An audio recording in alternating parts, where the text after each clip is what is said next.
아멘. 네, 이 욥기 말씀 계속해서 함께 살펴보고 있습니다. 오늘은 욥기 9번째로 나누겠습니다.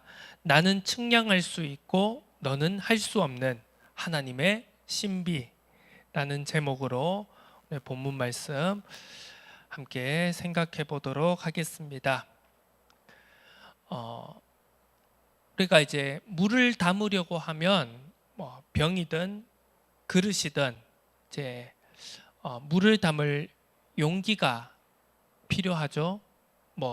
그게 수조가 될 수도 있고, 더 크게 바라보자면 이 지구, 바다 또한 물을 담는 그릇이 될 것입니다. 자, 그런데 예를 한번 들어보도록 하겠습니다. 우리가 이제 별 모양의 이제 그릇이 있다고 한번 가정해 보겠습니다. 그 별 모양의 그릇 안에 물을 담았습니다. 그리고 별 모양의 용기에 담긴 물을 바라보면서 어떤 사람이 이렇게 말을 합니다. 물은 별 모양이다. 이것이 과연 맞는 말입니까? 표면적으로 보면, 그리고 눈앞에 보이는 대로 생각해 보자면 물이 별 모양이 맞을 수도 있겠죠. 왜? 별 모양의 그릇 안에, 용기 안에 담겨 있기 때문에 그 물이 그 용기의 모양 그대로 이제 형태를 유지하고 있기 때문에, 자, 물은 별 모양이다 라고 하면 언뜻 맞는 말처럼 보입니다.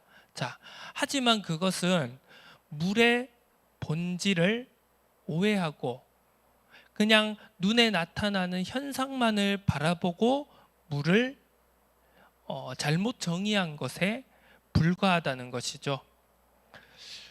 물은 별 모양이다. 그러면 더 나아가서 물은 별과 같다. 이렇게 말을 한다면 과연 물의 본질을, 물의 성격을 제대로 표현하고 정의하는 것이라고 할 수 없겠죠. 이렇듯 우리가 눈에 보이는 현상과 나타나는 모습으로만 판단하여서 어떤 이제 사물의 아니면 어떤 현상의, 사건의, 세상의 본질을 규정하려고 한다면 우리는 많은 오해와 시행착오 속에 빠질 수밖에 없습니다. 어떻게 보면 물은 형태가 없다라고 할 수 있죠. 그래서 어떤 그릇에 담기느냐에 따라서 물은 제각각의 모습을 보여주게 되는 것입니다. 수영장 바닥이 파랗게 칠해져 있다면 그 물은 어떻게 보면 굉장히 파랗게 보일 것입니다. 조금 더 크게 확장해 보자면 아까 처음에도 말씀드렸듯이 바다, 이제 예를 들어 한 300ml, 500ml 용기에 물을 담으면 그 물은 고작 우리가 손에 쥘 수 있고 바라볼 수 있는, 다 전체를 파악할 수 있는 500ml 정도의 물일 뿐이겠지만, 그 물이 바다라는, 지구라는 우리가 한눈에 파악하기도 힘든 넓은 곳에 담기게 된다면 어떻게 보면 그 물은 무한에 가까운 가능성을 담고 있는 엄청난 존재로 발전하게 되는 것입니다. 자, 여기에서 우리는 한번 오늘 본문 말씀과 연결지어서 생각해 보고자 합니다. 자, 우리는 종종 하나님의 신비라는 표현을 사용합니다. 자, 우리가 이 신앙이라는 것을, 우리의 믿음이라는 것을 놓고 이야기할 때 여러 가지 구분이 있겠지만 크게 우리는 합리와 신비, 그리고 이성과 신비라고 하는 두 가지의 영역을 놓고 우리의 신앙과 믿음을 구분하게 됩니다. 자, 우리가 어느 정도 우리의 합리성과 우리의 지성과 우리의 이성으로 이해할 수 있는 신앙의 믿음의 영역이 있습니다. 자,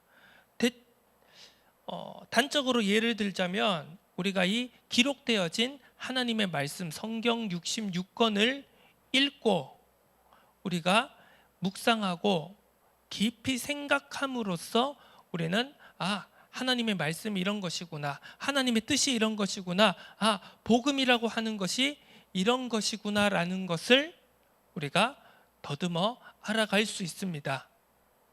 우리의 지식과 우리의 생각, 우리의 사고를 가지고 일면을 우리가 붙잡아 갈 수 있는 것이겠죠. 또 한편으로는 신비라고 하는 것이 있습니다. 우리의 눈으로 그리고 우리의 지성으로, 이성으로, 합리적으로 우리의 뇌로 이해할 수 없는 무엇인가 초월적인 영역이 있다는 것입니다. 또 단 하나의 단적으로 예를 들자면 성경에는 무수히 많은 기적들이 나와 있습니다.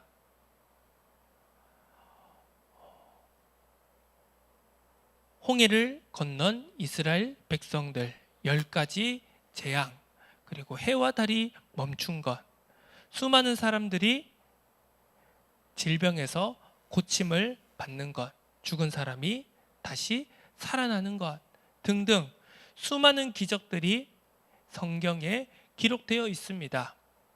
이것을 우리는 우리의 머리로, 우리의 지식과 이성으로는 쉽게 이해할 수 없는 부분입니다. 그렇기 때문에 많은 사람들이 이 하나님의 말씀을 성경 66권 속에 나와 있는 그런 수많은 기적들과 과학적으로 그리고 인간의 지식으로 이해할 수 없는 부분을 이해하고자 여러 가지 가설들을, 여러 가지 주장들을 내어놓게 됩니다.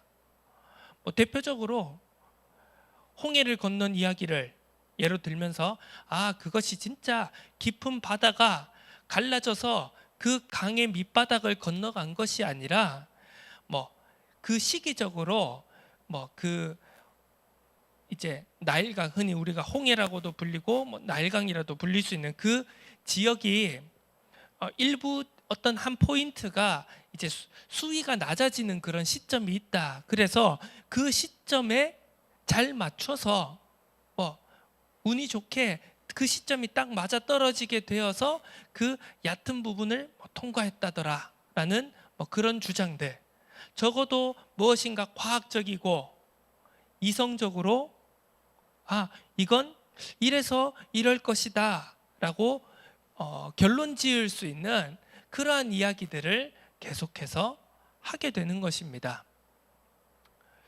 결국 그것은 무엇입니까? 아까 우리가 앞서 함께 이야기 나누어 보았던 것처럼 어떻게 보면 그것이 별 모양의 그릇 안에 물을 담아 놓는 것과도 같은 행위라고 볼 수 있습니다. 자, 별 모양의 그릇에 들어있는 물을 쏟아 붓습니다. 그러면 단순히 눈으로 볼 때는 그 물이 땅에 다 쏟아져서 물이 사라진 것처럼 보입니다. 하지만 그 물은 여전히 존재하는 것이죠. 왜? 땅으로 흡수가 되거나 아니면 증발이 되어서 하늘로 올라가서 그것이 다시 모여서 수증기가 되어서 구름이 되어서 다시 비가 내린다든가, 여전히 물은 어떤 형태로든 어떤 방식으로든 이 세상에 존재하게 되는 것이죠. 내가 볼 수 없다고, 내가 가늠할 수 없다고 있는 것이 없는 것이 되는 것, 그것이 아니라는 것입니다. 자, 우리는 하나님의 신비를 생각을 해볼 때 어떻게 보면 내 그릇 안에 담긴 하나님의 신비만을 더듬어 알 수 있는 것일지도 모르겠습니다.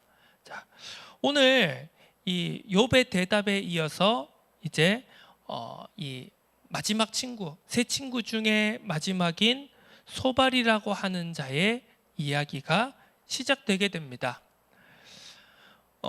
이 소발의 첫 번째 말과 그리고 욥의 대답을 끝으로 이제 어떻게 보면 이 욥과 세 친구들의 논쟁의 한 페이지가 이제 막을 내리게 됩니다. 이제 크게 이제 세 가지의 페이지로 보통 우리가 나눌 수 있는데요. 뭐 처음은 이제 엘리바스, 빌닷, 소발, 그리고 거기에 대한 욥의 대답 이렇게 하고, 또 이제 친구들과 욥의 대답이 나오고, 또 세 번째로는 또 욥의 친구들과 욥이 대화를 나누다가 이제 갑자기 엘리후가 등장하게 되고, 그러다가 이제 하나님이 나타나셔서 하나님이 욥에게 말씀하시는 이제 그 내용의 구성이 보통 우리가 알고 있는 욥기의 구성인데요. 자, 이제 이 첫 번째 페이지에서 마지막 주자인 소발이 이야기를 이제 시작하게 됩니다. 핵심은 그것입니다. 오늘 우리가 하나님의 신비, 우리가 신비라고 표현할 수 있는 사람의 지혜와 사람의 이성으로, 사람의 지식으로 측량할 수 없는 하나님의 그런 놀라운 일들에 대해서 소발은 이야기를 전개해 나가고 있습니다. 계속해서 말하죠. 처음 이제 지난주에도 얘기했듯이 지금 계속해서 욥의 친구들은 욥의 주장을 꺾기 위해 욥이 자신이 부당하게 지금 이런 고난을 당하고 있다. 내가 아무런 잘못이 없는데 지금 이런 고난을 당하고 있다. 하나님, 저를 만나 주십시오. 저의 억울함을 직접 대면하여서 제 억울함을 들어주십시오라고 계속해서 말하자 욥의 친구들은 이제 그것을 일종의 신성모독, 그리고 믿음이 없음, 불신앙이라고 규정하고 계속해서 욥의 생각을, 그리고 욥이 가지고 있는 주장을 꺾고자, 논파하고자 지금 애쓰고 있는 것을 우리가 살펴보고 있습니다. 지난번 우리가 바라보았던 이제 그 빌닷이라고 하는 친구도 이제 욥을 비난하고 욥을 정죄하면서 이야기를 시작하고 있으면서, 지금 오늘 소발도 굉장히 이제 욥을 이제 비난하고 모욕을 하면서 이야기를 시작하고 있습니다. 말이 많으니 어찌 대답이 없으랴. 말이 많은 사람이 어찌 의롭다함을 얻겠느냐. 네 자랑하는 말이 어떻게 사람으로 잠잠하게 하겠으며 네가 비웃으면 어찌 너를 부끄럽게 할 사람이 없겠느냐. 이렇게 막 비난을 하면서 이야기를 시작하고 있습니다. 아, 너 참 말 많네. 네가 그렇게 말을 많이 하고 말을 잘하는 것처럼 그렇게 막 말을 많이 쏟아 놓으면 우리가 할 말이 없을 것 같지? 내가 반박할 말이 없을 것 같지? 라고 하면서 이제 이야기를 시작합니다. 그러면서 쭉 이야기를 합니다. 뭐 하나님은 말씀을 내시며 너를 향하여 입을 여시고 지혜의 오묘함으로 네게 보이시기를 원한다. 이는 그의 지식이 광대하심이라. 하나님께서 너로 하여금 너의 죄를 잊게 하여 주셨음을 알라. 그러면서 7절에 이렇게 말하죠. 네가 하나님의 오묘함을 어찌 능히 측량하며 전능자를 어찌 능히 완전히 알겠느냐. 하늘보다 높으시니 네가 무엇을 하겠으며 수월보다 깊으시니 네가 어떻게 알겠느냐. 그의 크심은 땅보다 길고 바다보다 넓으니라. 쭉 이야기를 합니다. 한마디로 그거죠. 야, 하나님은 감히 네가 헤아릴 수 없을 정도로 크신 분이야. 그의 뜻은, 그의 능력은 광대하셔. 네가 측량할 수 없는 분이시다. 그런데 어떻게 네가 감히 네가 죄가 있느냐 없느냐, 네가 의롭느냐 선하냐 악하냐를 네가 그렇게 재단하여서 그렇게 어떻게 불평불만의 말을 내뱉고 믿음이 없는 말을 내뱉느냐. 너의 죄를 회개해라. 이것이 지금 소발이 하고자 하는 이야기입니다. 자, 여기에서 우리가 이 욥의 세 친구들에게 일관되게 흐르고 있는 어떤 이제 분위기를 우리가 살펴볼 수 있는데요. 여러 가지 이야기를 하는 것 같지만 그 중에서 공통되게 흐르는 이 분위기 중에 하나가 바로 불평하지 말라는 것입니다. 지금 욥은 어떻게 보면 계속해서 좌절과 낙담하는 상황 속에서 지금 입으로 지금 3장부터 시작을 하죠. 3장부터 시작해서 계속 절망의 말을, 절규하는 표현을, 그리고 불평과 불만의 말을 쏟아내고 있습니다. 친구들은 지금 그 불평 불만의 말을 들어주기가 싫은 겁니다. 도저히 참고 못 들어주겠네 라는 것이 지금 새 친구들의 마음인 것입니다. 자, 우리도 그렇습니다. 우리가 이 신앙 공동체 안에서 우리가 어떻게 보면 이 믿음의 말, 믿음의 표현이라고 하는 것을 우리가 중요하게 여깁니다. 내 입술의 말이, 내 입술의 고백이 그대로 하나님께 연락되느니라. 그리고 이 말의 힘이라고 하는 것을 굉장히 강조하죠.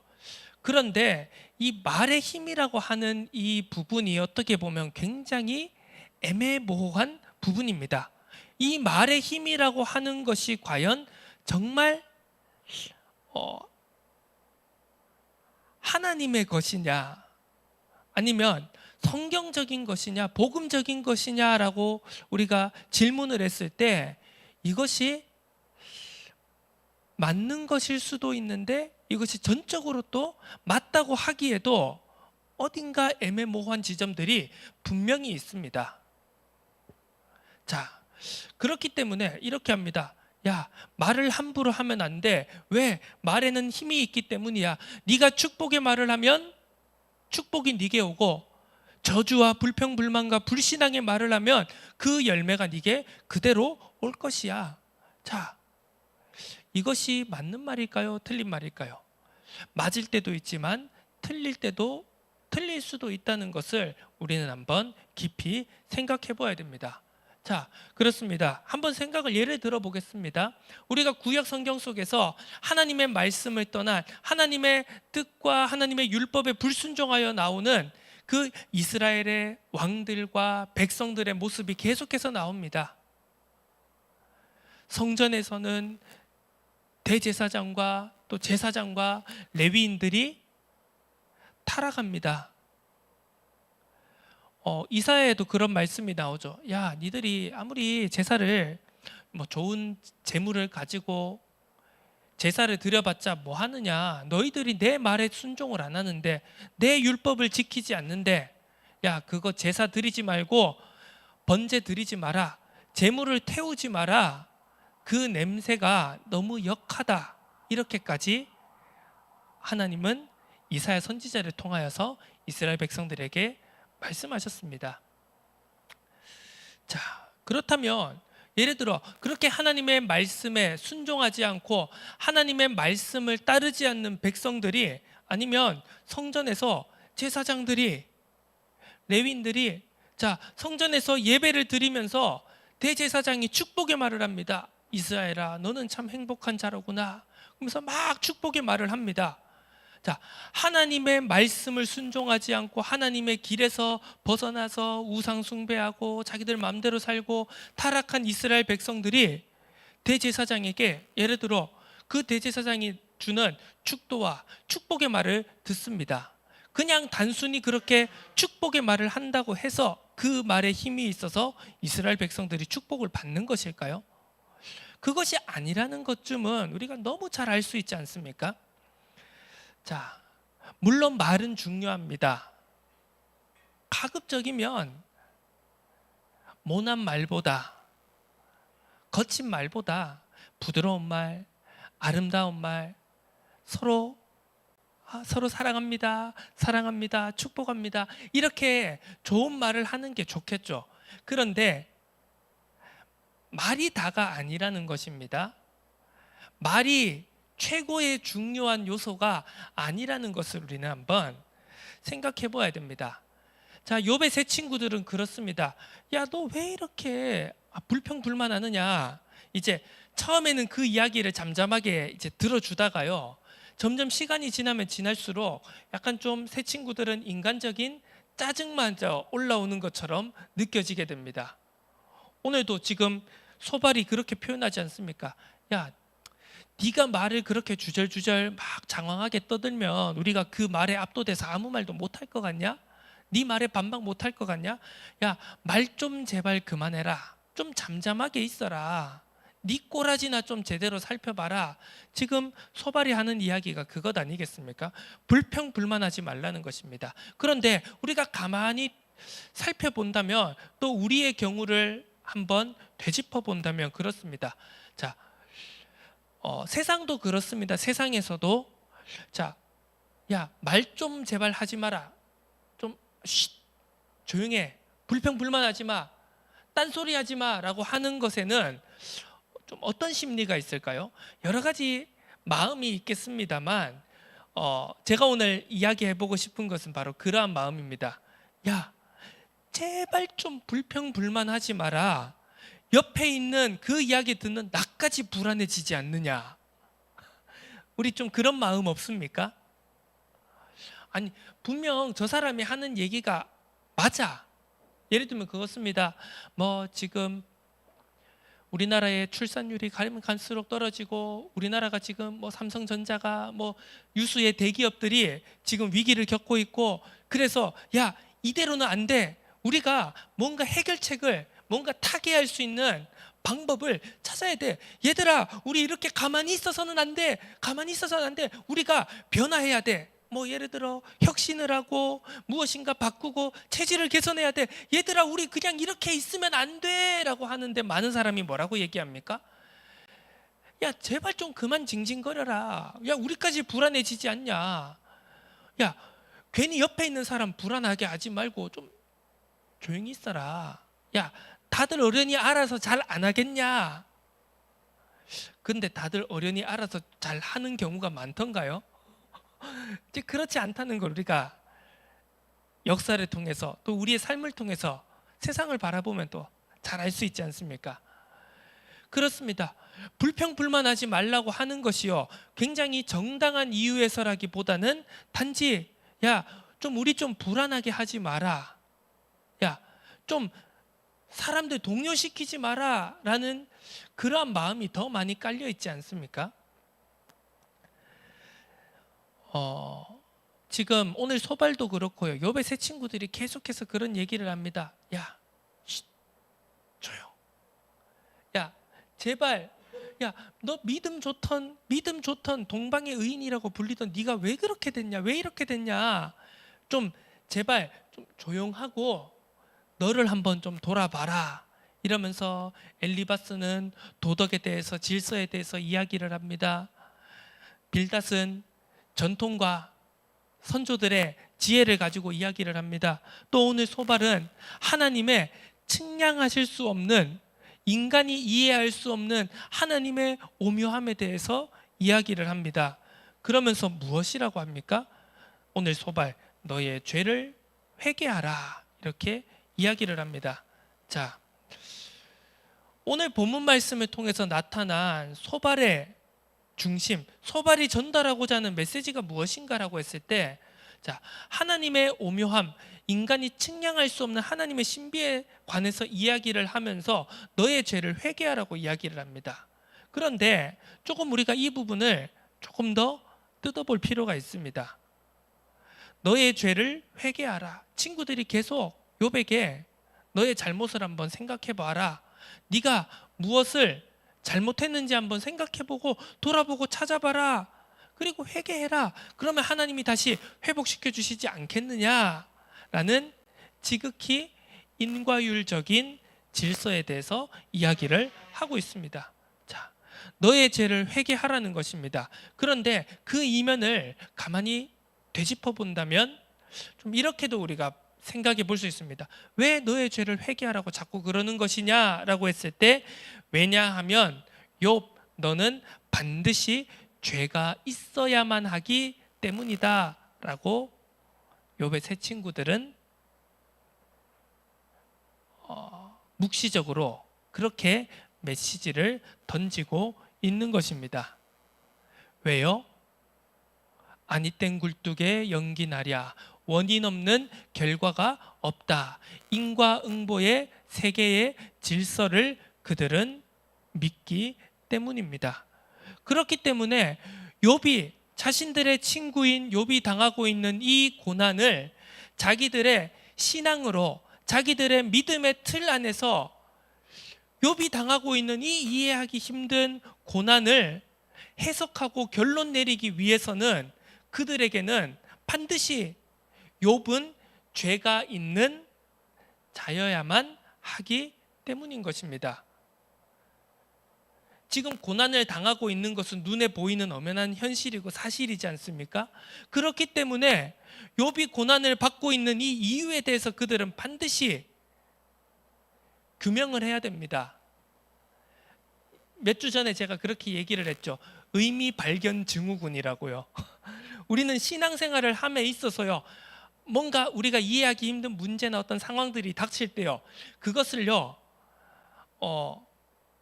우리가 이해할 수 없는 영역으로 그래 무엇인가 하나님의 뜻이 있겠지라고 그냥 내버려 두기보다는 반드시 거기에 대해서 뭔가 하나님의 뜻은 이걸 거야라고 규정 지어야만 좀 속이 풀리는 그런 본성들이 우리에게 있습니다. 그게 지극히 인간적인 본성이죠. 그런데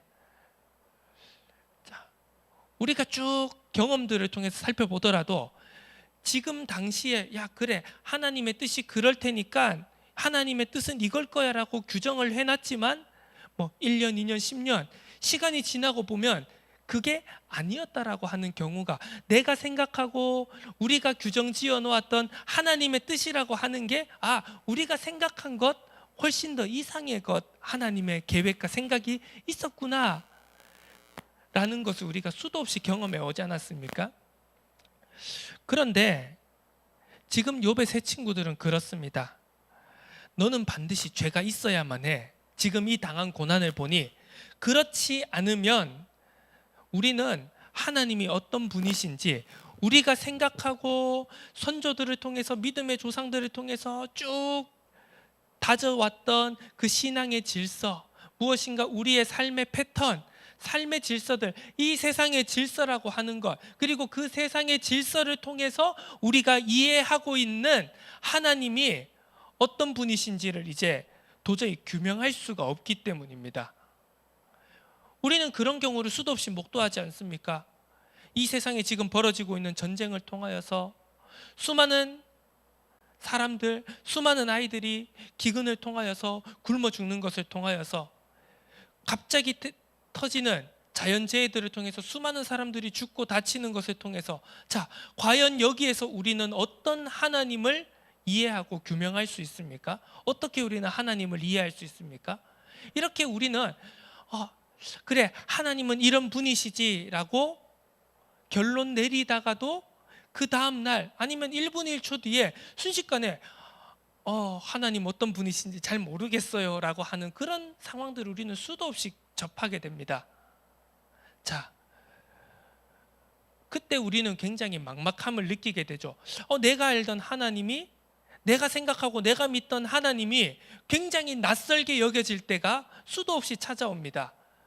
그때 우리는 우리의 믿음을 어떻게 다시 정리해야 되고, 어떻게 다시 규명해야 되고, 어떻게 우리는 하나님을 다시 신뢰할 수 있는, 하나님이 선하신 분이라고 우리는 다시 의지하고 신뢰하고 믿음을 지켜나갈 수 있겠습니까? 지금 욥의 세 친구들은 계속 인과응보적인, 인과율적인 질서와 패턴의 하나님이라는 그 틀 안에서 계속 하나님을 이해하고 믿고자 합니다. 그렇기 때문에 그 패턴과 질서에서 지금 벗어나 있는 규격 외의 상황을 맞닥뜨리고 있는 욥에 대해서 그걸 이제 용납을 못하는 겁니다. 그리고 그 규격 밖에서 벗어나서 계속 불평하고 원망의 말을 쏟아내고 절규의 말을 쏟아내는 저 입을 막아버리고 싶은 겁니다. 저 말을 계속 들으면 들을수록 자기들의 믿음까지 약해지는 것처럼 느껴지기 때문입니다. 우리의 신앙 공동체에서 그렇지 않습니까? 정말 이해하기 힘든 어려움을 당한 지체들이요, 예를 들어서 우리가 이제 금요 기도회를 하던가 새벽 기도회를 하는데 정말 뭐 예를 들어 뭐 그렇습니다. 뭐 가족을 잃어버렸던가 아니면 이해할 수 없는 고난을 당해서 그 고난에 너무 가슴이 지금 사무쳐서 어떤 한 우리 신앙의 공동체의 지체가 매일매일 새벽 기도에 와가지고 막 소리 높여 막 울고 막 절규하고 막 외치면서 여기가 지금 떠나갈 정도로 여기에 기도하고 있는 분이 그 사람밖에 없는 것처럼 느껴질 정도로 계속해서 뭐 몇 날 며칠 몇 달 1년을 계속 기도하고 있다고 생각해 보겠습니다. 처음에는 뒤에서 같이 공감도 해주고 가슴 아파하면서 그래 얼마나 속이 상할까, 얼마나 가슴이 무너질까라고 처음에는 그렇게 생각하겠죠. 그런데 사람의 연약함, 사람의 마음이라고 하는 게요, 시간이 지나다 보면은요, 슬슬 짜증이 날 수도 있습니다. 왜? 좀 이제 시간이 지났는데 좀 적당히 하면 안 되나? 저 사람 저렇게 막 고래고래 소리를 지르는 통에 내가 기도에 집중을 못하겠어. 내 기도가 안 돼. 언제까지 저래야 돼? 언제까지 저렇게 불평, 불만, 불신앙의 말을 계속 할 거야? 우리들의 현실 속에서도 그런 경우들이 수없이 있지 않겠습니까? 지금 욥과 욥의 친구들의 경우도 그와 다르지 않다는 겁니다. 자, 우리는 성경 속에 나타나는 일들이요, 우리의 현실과 우리가 겪고 있는 지금 오늘날의 일들과 크게 다르지 않다는 것을 우리가 생각해 볼 필요가 있습니다. 성경 속의 신앙 속의 인물들이라고 해서 막 특별하게 어디 구름 위에 떠 있는 존재라든가 흠없는 완전 무결한 존재라든가 선택과 어떤 행동에 실패를 하지 않는 존재가 아니라는 것입니다. 우리는 성경 속 인물들을 통해서 성경 속에 일어나는 일들을 통하여서 우리들을 볼 수 있어야 됩니다. 자, 지금 욥의 세 친구들은 계속해서 그런 과정들을 통해서 욥을 정죄하고 있습니다. 야, 제발 좀 조용히 해라. 불평불만하지 마라. 불신앙의 말 하지 마라. 불신앙 전염시키지 마라. 지금 욥의 친구들이 그 이야기를 하고 있는 것입니다.